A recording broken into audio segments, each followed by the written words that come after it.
Environment, a Convention on Biological Diversity, assinada por 175 países durante a ECO 92, propõe normas para assegurar a biodiversidade e seu uso sustentável. Este é o conceito do Prêmio Environment: destacar as iniciativas de proteção ambiental e as atitudes que contribuam para a conservação do meio ambiente. Para entregar esse prêmio, o Prêmio Environment, convidamos a senhora Gretchen Kalonji, diretora-geral adjunta de Ciências da Unesco.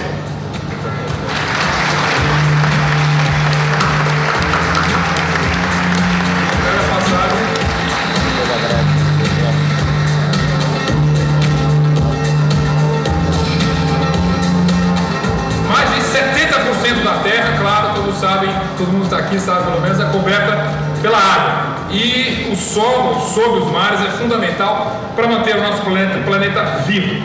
Consciente desse papel crucial dos oceanos para a vida na Terra, a oceanógrafa Sylvia Earle dedicou toda a sua vida à exploração e proteção das águas e do fundo do mar. A exploração, participou de várias iniciativas importantes, entre elas a Deep Search Foundation e as expedições da National Geographic. Então convidamos Sylvia Earle para receber o Prêmio Environment. Bem-vinda.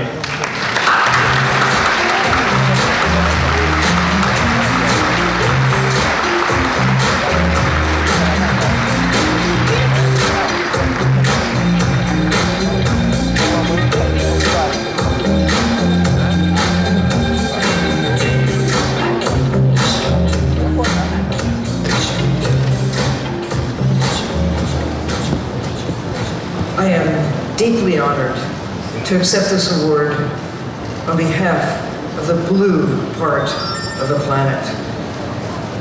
It does occupy, after all, most of the biosphere, both the freshwaters of the world and the oceans. I had the honor of being present at Rio plus 20 minus 30. 1982 in London. A small group of people were invited to look at the future issues that face humankind. Curiously, the conclusions were much the same as what we face today, what we faced 20 years ago at the conference here in Rio. But the real question that we must deliberate on is 20 years, 200 years, 2,000 years going forward, because this moment in time is unprecedented. I've had the great joy of exploring the ocean, thousands of hours under the sea, and have a perspective on that part of the planet, knowing that 1,000 years ago, no one could dive into the sea to the same depths that we are able to access now, even to the deepest part of the ocean, 7 miles, 11 kilometers down. Only twice in history have people done this, but it is enough to be able to demonstrate how little we know, how much of the world we have yet to explore. 100 years ago, we had begun to understand our limits to what we can do to the land. Policies were starting to be made for protecting the land.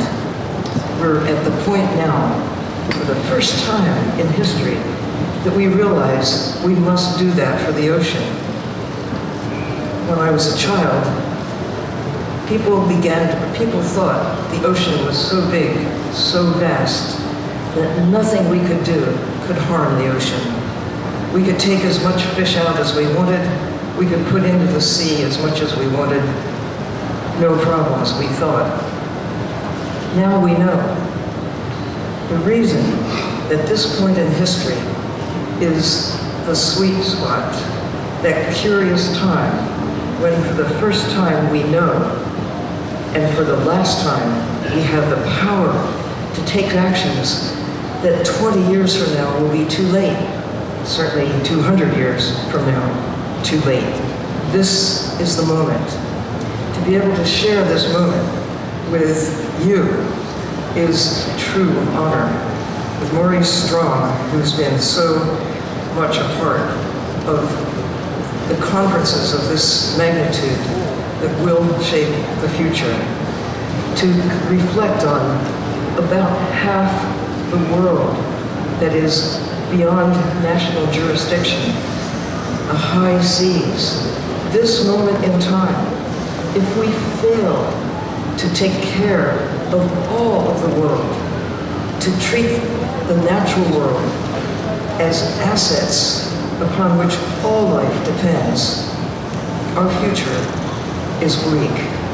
The good news is, now we know. Now is the time, here, at this conference, to use our powers that no other creature on the planet has. Not the birds, not the whales, not the dolphins, not the creatures in coral reefs. We are the only ones who can do what it takes to ensure an enduring future, not just for us, but for all of the creatures who now share life on Earth with us. Thank you.